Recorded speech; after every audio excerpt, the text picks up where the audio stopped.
health coaching, it's not just the way I do it, it is how it's designed, is to help you bridge the gap between where you are and where you want to be. But it is a collaboration. The health coach is a guide, right? That means the health coach is going to allow you to walk into some holes, right? But but there'll be a light to shine to come back out. So just remember, it's a collaboration. The health coach is going to guide you, but you are going to actually do the work and figure out how to incorporate best in your life. And I'll just look for all the speed bumps and the hazard signs to guide you through that process. What is that one thing that is holding you back from achieving your health goals? Maybe you're trying to lose weight, start a new healthy diet plan, exercise more. Today we're going to dive into what those obstacles might be and how you can become the best version of yourself with health coach Toni St. Clair-Fish. I am Dr. Andrew Wong, co-founder of Capital Integrative Health. This is a podcast dedicated to transforming the consciousness around what it means to be healthy and exploring the root causes of both disease and wellness. Today's guest, Toni, is a dynamic, purpose-driven health and happiness coach who is passionate about supporting people and being the best version of themselves. She guides people who have forgotten or perhaps have never learned how to stay healthy and balanced. And I can tell you from personally working with her, she is an amazing health coach and truly inspiring. So if you want to know how to overcome obstacles and become the person you always wanted to be, this conversation is for you. Welcome, Toni, to our podcast. Thank you so much for being on today. We're so excited to have you talk today about health coaching and health transformation. Well, thank you so much. It is one of my favorite subjects to talk about is health coaching and health transformation. So thank you for the opportunity. Let's just talk about some background questions here. Let's talk about what health coaching is, because really, when you're a listener out there, we're all it's early part of 2022. We're getting ready, after the break, and, we're wanting to transform ourselves, right? Kind of overcome these stuck obstacles that we all have in our lives for health. So how do we go about doing that? How do we transform our health in a really vibrant way and a very sustainable way?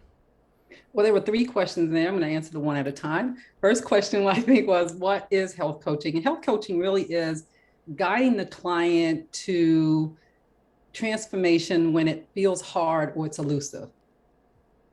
It's really a partnership. So many people think health coaching is like consulting.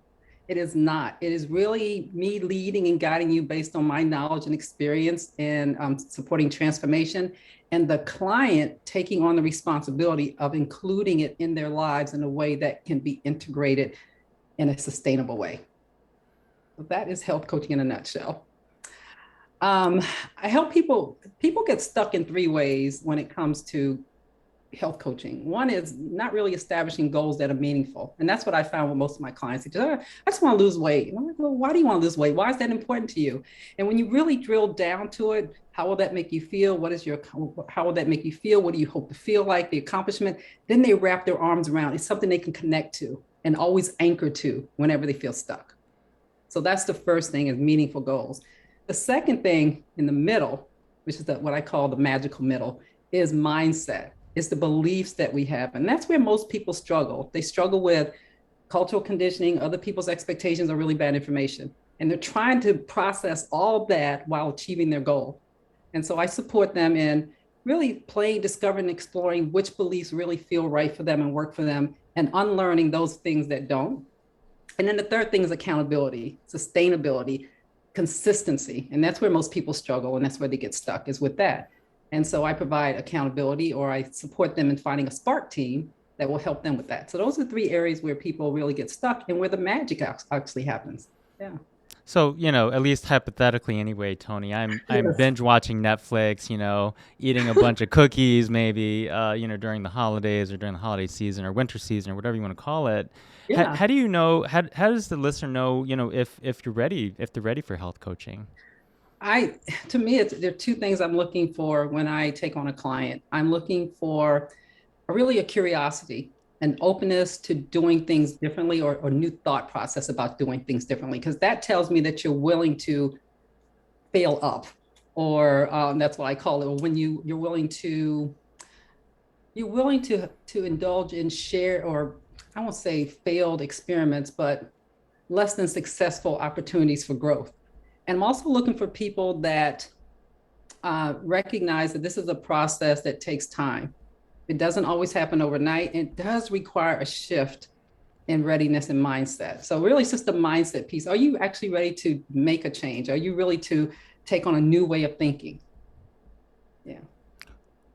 Would you say, and you know, the saying of no pain, no gain, would you say that there's possible to be gain without pain, or is it gain without failure, you know, gain without some sort of hard work and maybe failing up, like you said? Yeah, I think all roads to success are built on failures or failed experiments, not failures, but failed attempts. Michael Jordan said that you miss all the shots you don't take, right? So that's what I encourage my clients to do. You've got to understand what works and what doesn't work. And sometimes there's discomfort in that when you try something and it doesn't work. But what you have is an awareness, a knowing that, oh, maybe I can do something different. Maybe I can tweak. And that's where the sustainability comes in. That's where you get to develop the plan that works for you, not the plan that works for person A, B, C, and D, but it's through those failed attempts where the magic actually happens. So a couple of points there. We'll definitely, you know, love MJ's quote. We'll forgive that he went to University of North Carolina, but great basketball player.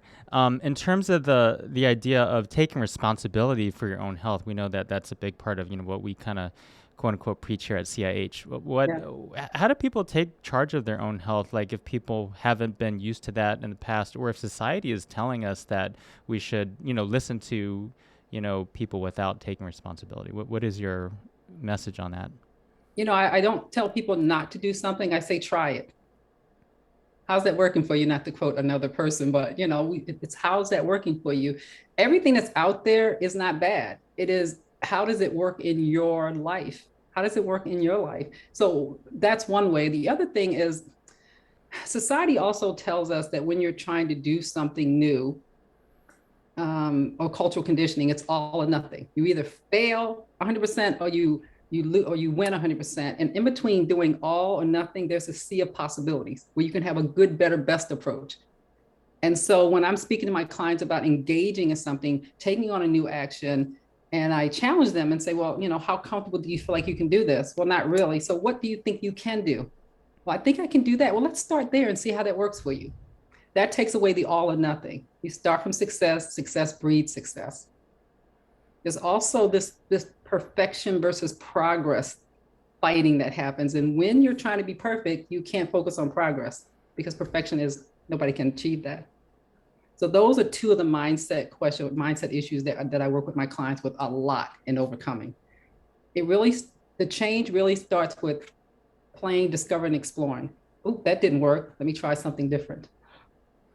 But it's yours. Mm-hmm. Go ahead. It sounds like not being afraid to fail either, because that's part of the discovery process. Is even if someone did fail, they discovered something about themselves, and they might not be in the same place on that mountain after hiking up that. They're not all the way back at the bottom. They might be kind of in the middle there. That's where sustainability, I mean, if you had to define what sustainability is, that is exactly it. It is stepping over those obstacles instead of tripping on them. And you can only do that by the practice. And it's always good to have a coach with you who is there with you. You've got this, keep going, motivation and encouragement as you stumble through this process of a sustainable practice. For me, the best outcome is when my clients fire me, because then I know that they can do this on their own. Nice. Yeah. And how do you overcome these obstacles? You were saying these limiting beliefs in terms of mindset, you know, setting meaningful goals that patients or clients would actually, you know, want to achieve based on their you know, truly what their goals are, which it sounds like might be deeper than what they might have initially said. Mm-hmm. How do you overcome how does someone overcome those obstacles? You mean in negative thinking? Well, we have to define, first of all, where their mindset traps are. So that's the first thing. And you can only define that by saying, here's what I did and why it didn't work. Or what do you think happened? What would you have done differently? And that's where we get to understand those mindset traps. Again, it's going to be different from person to person. For some people, it's going to be sheer overwhelm. I just tried to take that first step and I was overwhelmed because they started at the deep end of the pool instead of shallow in the pool. Or I tried to take a step and I just couldn't do anything because fear overtook me, because I tried to let's say, lose weight before, and every time I did something, it was a failure. So it's a way, the only way you can overcome a mindset like that is to do something different to rewire the brain for success. So now that we've kind of outlined some of these big concepts in health coaching and health transformation, let's go to the ground. Let's get practical with what are some of the most common types of goals that your clients are trying to achieve? What types of clients do you work with most? And then what is a session with you like? Yeah, so most of my clients are trying to achieve what's two ends of the spectrum. They want to feel better, so they want to have increased energy. They want to have increased focus. They may want to manage their weight. So I work with clients with that, but I also work with clients that are trying to work with their practitioners to incorporate protocols to handle chronic conditions like cardiometabolic syndrome or thyroid issues or digestive issues. So it runs the gambit. But what's in common with all those practices is that the foundation is mindset and lifestyle practices. Lifestyle is so important, and we know that that is really the root cause of a lot of the root cause of wellness is, shifting someone's lifestyle to kind Yeah. of match, their genetics and their kind of, sort of upbringing with the environment. And a lot of times there's that mismatch between, quote unquote, genetics and environment. So what do you think about lifestyle? How does that incorporate into medical care and healthcare overall? It is the foundation for change. It is the foundation for any shift you want to make in your health. It's like you can't go past that. I mean, you can't go past that unless you can't rely on something exotic, because what will happen is you'll always have to go down or default to the lifestyle practices. And I've learned for myself, I've been coaching for 10 years and working with other clients. If you cannot address those lifestyle practices, nothing else will work. You might feel better, but you won't truly feel wellness. Everything goes back to that. So those lifestyle practices, just to remind people in case they don't know, it's nutrition and water, sleep and rest, movement and activity, connection or ties.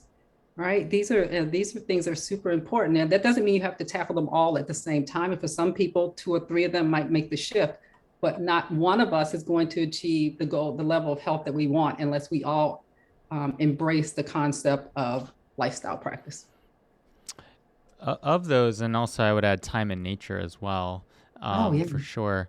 What, if any, one is the most important? And I know that's a loaded question here. I'm just trying to make it a little challenging for you, I guess. But I would say the low hanging fruit for everybody is nutrition. And if they start with nutrition, it opens them up for other things. That's most people. But some people, it really is stress management, because they can't even think about doing anything unless they're in rest and digest and feeling good. But for most people, the low hanging fruit is nutrition. Has that been your understanding or? yeah, I think it probably varies on each person. Like you said, nutrition is one of the big foundations. We definitely emphasize that here. Mhm. Definitely sometimes people are too stressed out to even change their diets or their way of, nutritional patterns.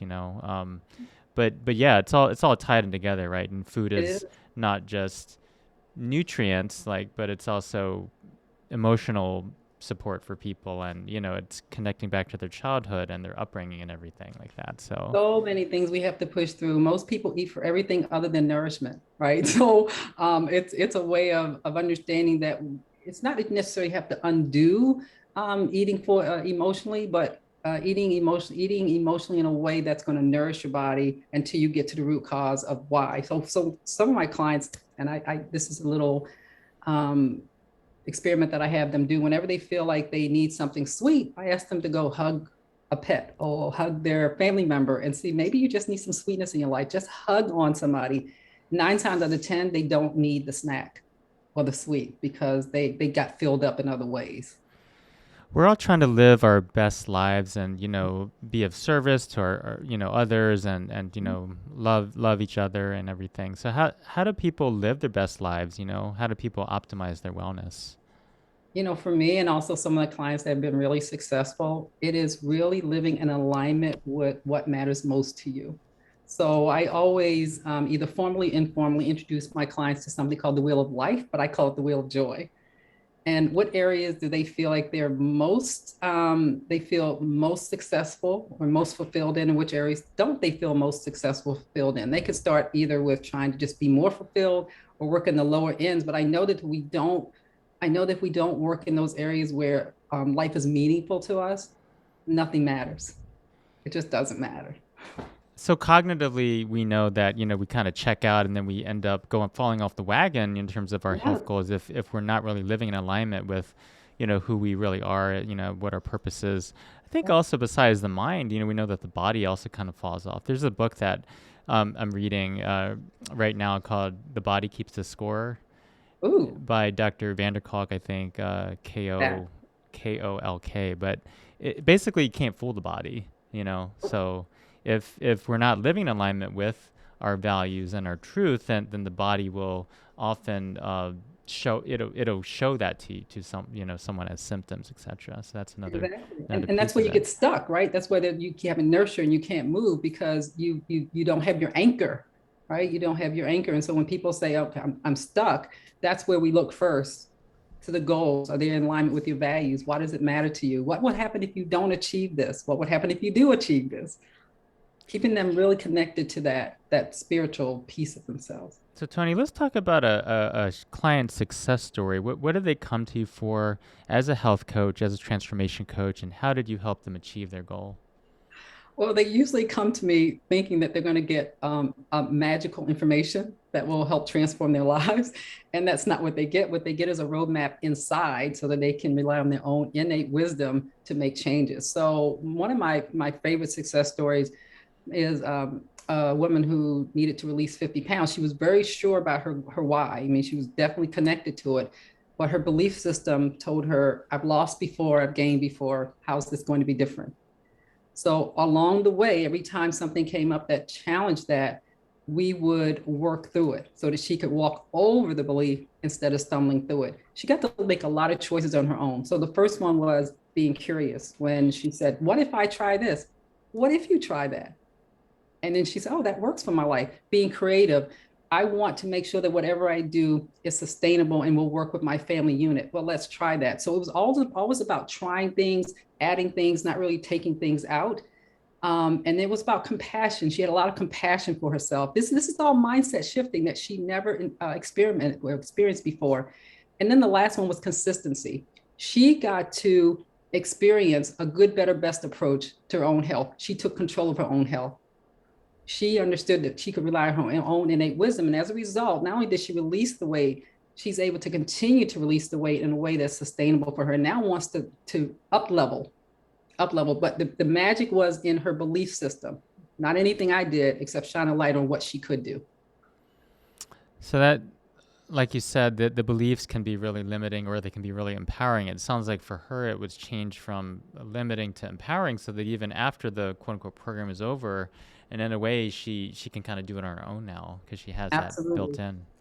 Absolutely. And I'm just an accountability partner for her now to celebrate her wins and to also be a witness for her ability to walk over her challenges instead of stumbling or tripping on them. So that's exciting. That's great. Did you find that for her, at least for that client, that she kind of knew already some of the nutrition changes, or is that something you also went through with her?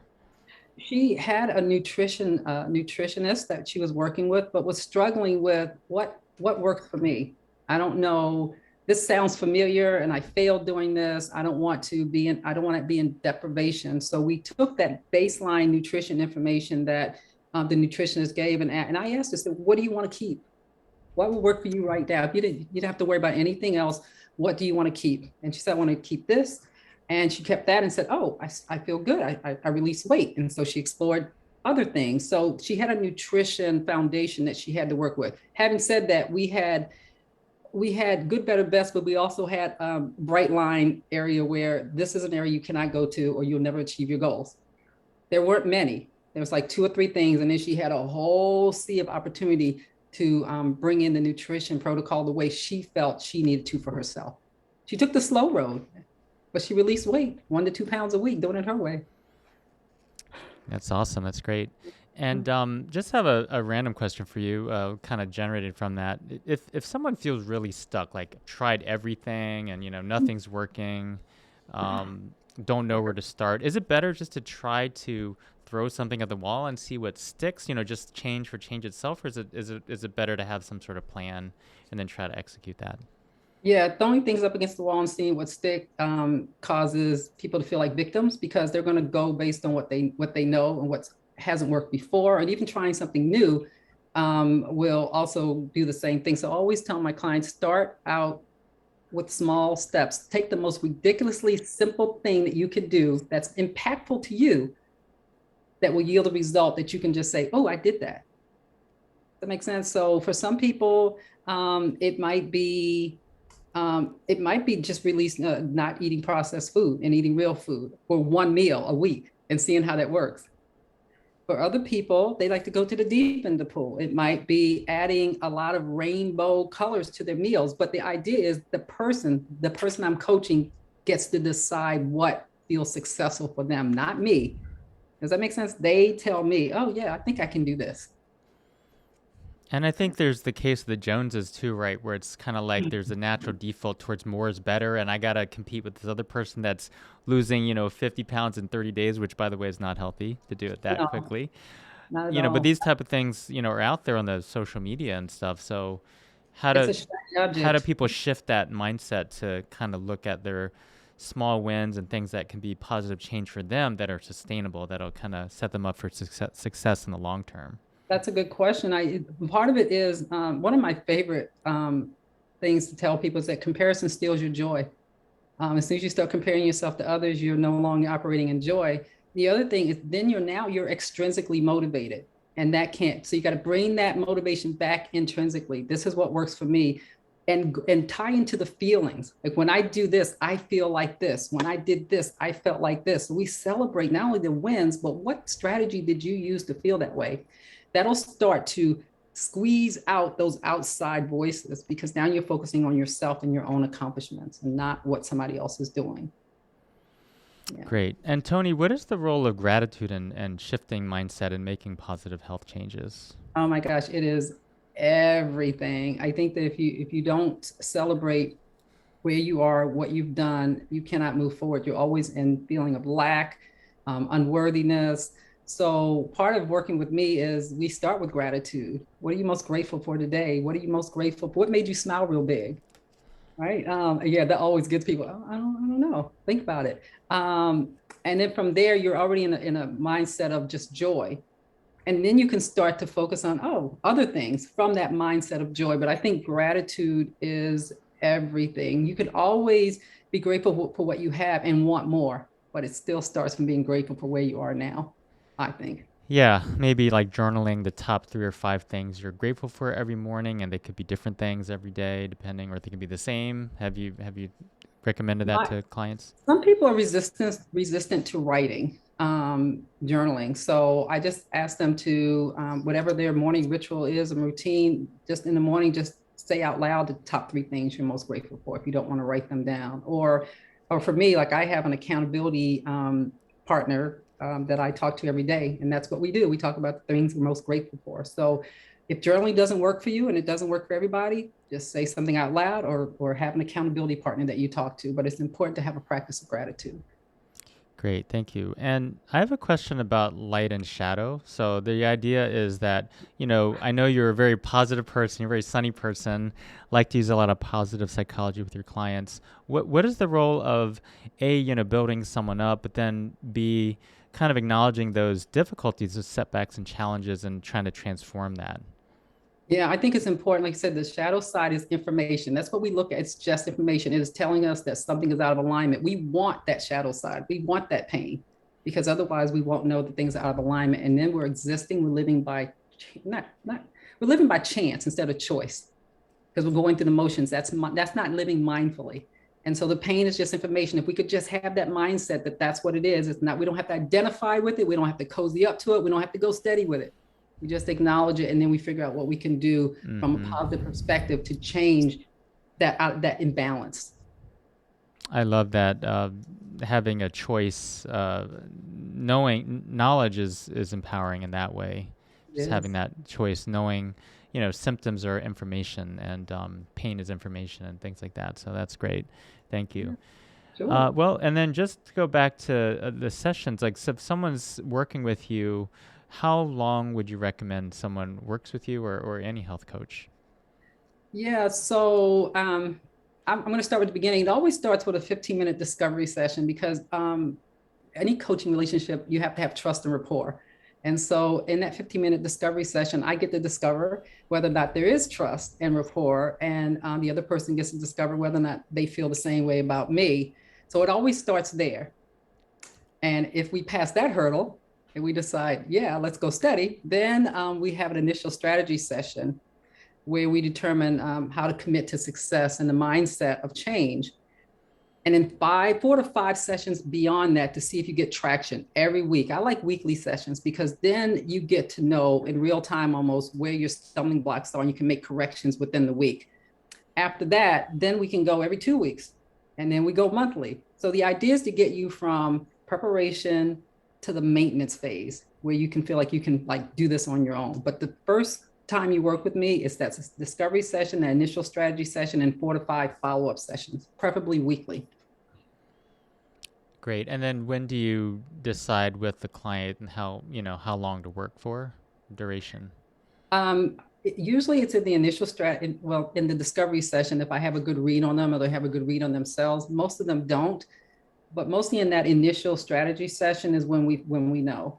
Like I'll know based on the confidence if a client says, I really want to spend more than a week. I want to spend 2 weeks really understanding this and incorporating in my life. A week seems too short, then I give them the 2 weeks. Because it really is about them. I lead and direct and guide, but they have control over their own destiny. Do you believe that everyone needs a health coach? What's your thought about that? Yes, I sure do, including myself. Here's why, because we can always, in our busyness, we can get caught up in the busy bandwagon of life. We can get caught up in the infinity pool of distractions, and we can easily, all of us, go off track. And I have done that from time to time. And so I have a coach that will help me get back on track. So yes, I think everybody needs a coach, whether it's health, life, to shine a light on not only what you do right, because many people don't understand their strengths and how they flourish, but also your blind spots. What's keeping you from achieving what you need to achieve? And only a coach can really do that for you. Sometimes friends can be coaches, but yeah. Yeah, I was going to ask that. So you're a listener. I'm a listener out there.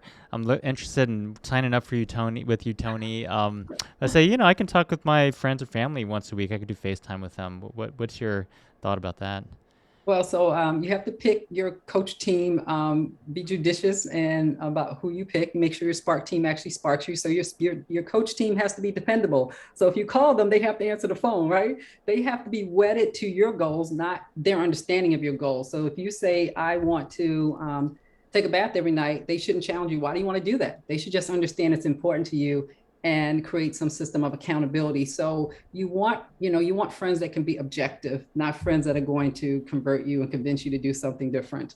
And you having the professional training, I think, helps a lot too. And being objective about it, kind of what I really love about health coaching too, especially the way you do it, is you're very positive with someone, but you also point out very directly, very honestly with them, right? There's this idea of kind candor, like you're trying to be candid with them in a kind way so that they can really move the needle on their health. Otherwise, they might not see those blind spots. I think it's super important to do that. I otherwise there it is just like going back to that light and dark. You can't always live in light. Like life is going to happen, and so when life happens, that's when I say, okay, this is your growth opportunity. This is where you can live by choice and not by chance. And so yeah, that's when I'm firm. And you have recently completed some training, I think, or with functional medicine health coaching, correct? Can you talk about Yes. that? Yeah, so the functional medicine health coaching is a really a very integral part of our practice now at CIH, and it dovetails nicely into the mission of CIH. So functional coaching is very much like functional nutrition. We get to the root cause of what's causing you not to be the best version of yourself. And we look for practical lifestyle changes to support that.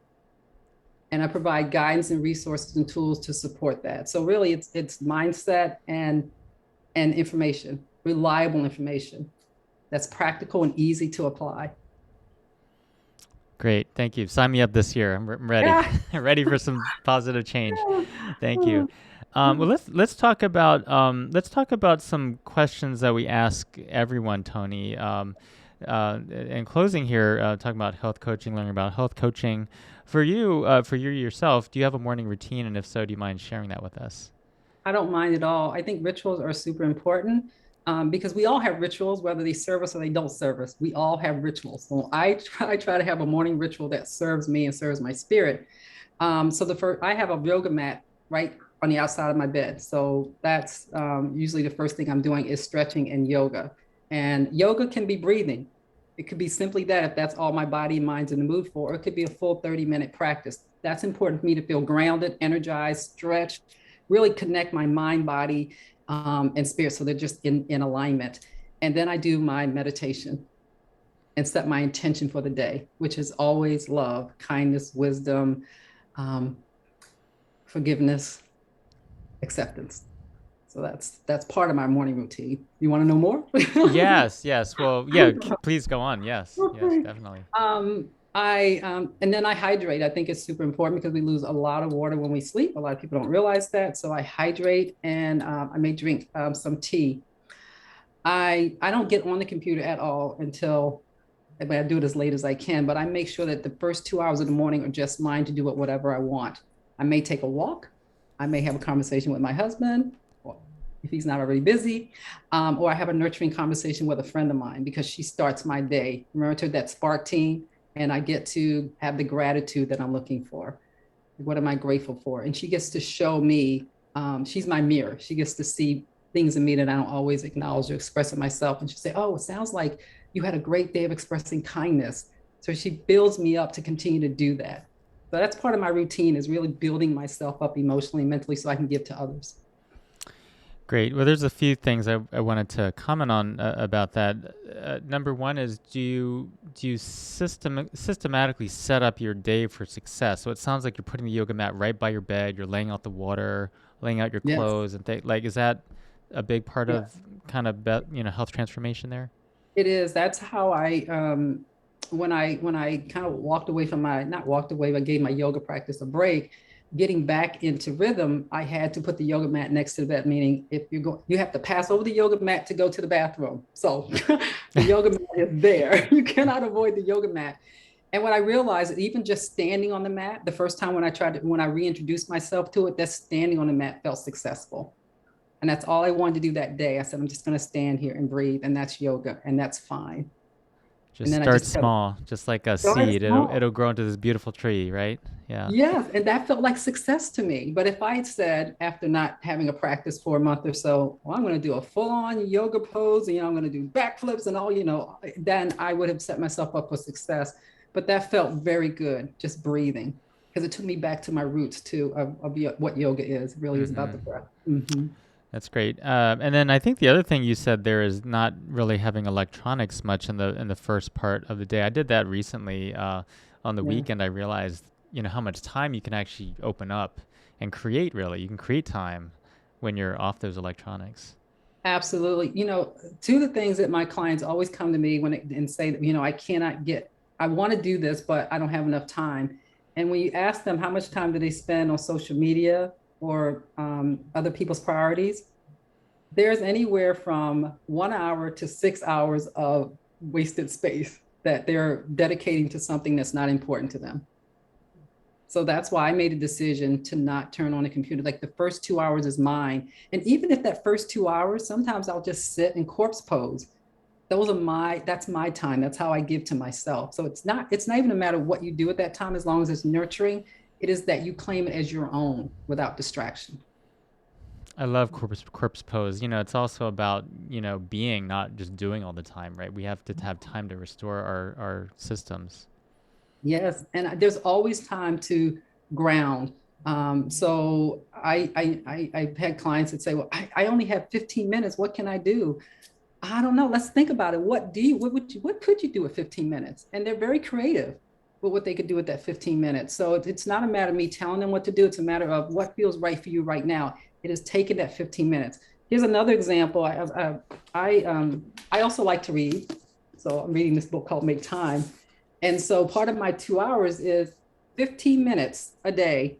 I'm going to read a chapter or read whatever I want to read for 15 minutes a day. And you can complete a whole book in a month if you just create that time. 15 minutes is not a lot of time, right? But when we get into the all or nothing, it has to be 60 minutes. That's when we get lost. And I we try get, to do that too, and sometimes I'll just read a paragraph a day, like if I don't have any time yes, in the morning or don't think I have time. absolutely. Yes, yeah. So it's the small, it's the baby steps. Baby steps are still steps. And if I leave people with nothing else, it's just that the baby steps are still steps and they count. Great, thank you. And so you said you're reading that book called Make Time. Mhm. What have you learned so far about it that you found it to be enjoyable? Well, really, what I love about this book is a client actually introduced me to it. She wanted me to coach her through what she learned. So, of course, I had to get the book to do that. And what I found was in order to focus on what matters most every day, there are three things you have to do. Number one, identify, we talked about where your distractions are, your busy mad wagons or your infinity pools. That's what they talk about in this book. The busy bandwagon is how much of your time is other people's priorities that you can actually control a little bit by just saying no or creating healthy boundaries. And the infinity pool is the social media. Like how much time are you getting caught up in that? The other thing that I coached the client on was every day identify the top three things that you want to get done. And if you can't get those top three, then what's the if nothing else gets done that day? And it can shift from day to day. And you can also kick the can down the road. The idea is to always have it in front of you. Does that make sense? So this book is Yeah, great. although I'm having a hard time shifting out of my mindset in the Caribbean. One time I was down there with the infinity pools. I was like, "Hey, set me up. Oh, I want that's to sit in funny. there all day." That's funny. Well, that's the kind of infinity that pool you want to get caught in, that's right? right. That's one of the top three goals for me is to Yes. sit in the infinity pool. But What I did you? noticed go ahead, I'm sorry. Oh, go ahead. Go ahead. But I noticed that her overwhelm went down because of that, because she Mm, recognized she was giving away power, giving away control, and she felt like a victim. Once she took it back, she felt empowered. It changed her life. Yeah. that's awesome. That's so great. And Tony, what do you do every day to cultivate joy in your own life? Well, it's what I do and what I don't do. What I do is I nourish myself every day by talking to a very good friend of mine. It doesn't matter if it's 2 minutes, 20 minutes, or 2 hours. We cultivate joy in each other. And she gets me to start focusing and thinking about those positive things, the gratitude. So that's the one thing I fill myself up. Once I filled up, I make sure I don't deplete it. So I don't compare myself to other people to steal my joy.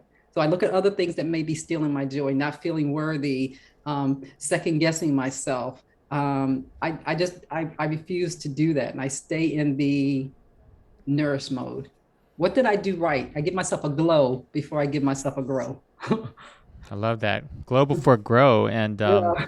yeah, the other thing about speaking of infinity and infinity pools, it just came to mind as you were speaking here, is that joy is infinite, right? It comes, it's innate in us, and so comparing to others doesn't really, help us No, because that's I think we get caught up in not really understanding what our own personal joy is because society will say, well, joy is this and joy is that. And so it's like putting on a pair of shoes that's one size too small. You squeeze your feet in it, but it doesn't quite feel right, but everybody else is doing it. So it's got to be a good thing. So I think being willing to go barefoot for a little while until you find the shoes that fit perfectly, find your joy, your bliss. It may not look like what your friend is doing. Doesn't or, have or to. or don't wear shoes at all. Yeah, Barefoot. Go earthing is there you better for you, go. right? Exactly. Hug a tree. But yeah, I think, yeah, just do what feels right for you. And we lose sight of that because we're so busy, we're so extrinsically motivated. So when I work with clients, I'm really taking them back inside so that they're more intrinsically motivated. Yeah. Yeah, and that may even change what their health goals are, right? I mean that. Yes. Yeah. Always does. It always does. So, for example, we can take that like a weight loss scenario. Someone says, oh, I want to release 5 pounds. Oh, okay. Why is that important to you? Because I have a wedding to go to and I want to look good for other people. That's extrinsic motivation. That's not going to keep your head in the game. And then maybe you release it, maybe you won't. But I had a client that said, oh, I want to release 5 pounds. Oh, why is that important to you? I find that when I'm a little lighter, that I'm more active and I like to dance. And dancing is important to me. It brings me joy. Ah, ding, ding, ding, ding, ding, ding, ding. Talking to your friend every morning or every day, rather, connection is so important. And we see the connections between people, like we talked about today, the community, connections between different aspects, even individually of our own health, physical, emotional, spiritual, etc. Toni, how can listeners learn more about you and work with you? Well, I am happily connected to Capital Integrative Health. So I invite We're very blessed to everyone. have you here. Thank Oh, you. thank you. I've had lately just people go on the website and see me and see what I'm all about. And they have arranged for a discovery session. So that's one way, just go to the website or talk to your practitioner. If you're having a problem, integrate a protocol and you want help, talk to your practitioner about setting up some protocols for you and then have a discovery session. So it's all about coming to me through various doors. But yeah, go to CIH and set up a discovery session. Come on. Great. Let's Yeah, talk. Toni is ready. We're ready. 2022, here we come. We're going to hit the ground running here. Yes, Toni, yes. any last words, any concluding words for this podcast you want to leave your listeners with about health coaching? Yeah, I think I want to end the way I started about what health coaching is and remind people that health coaching, it's not just the way I do it, it is how it's designed, is to help you bridge the gap between where you are and where you want to be. But it is a collaboration. The health coach is a guide, right? That means the health coach is going to allow you to walk into some holes, right? But but there'll be a light to shine to come back out. So just remember, it's a collaboration. The health coach is going to guide you, but you are going to actually do the work and figure out how to incorporate best in your life. And I'll just look for all the speed bumps and the hazard signs to guide you through that process. You are the CEO of your own health, and Toni's going to help to guide you through that process. So, What you said, yes. Toni, thank you so much for being on today. Look forward to seeing you soon in person, hopefully, and we'll talk soon. Thank you all so much for listening, everyone. Thank you. Thank you for taking the time to listen to us today. If you enjoyed this conversation, please take a moment to leave us a review. It helps our podcast to reach more listeners. Don't forget to subscribe so you don't miss our next episodes and conversations. And thank you so much again for being with us.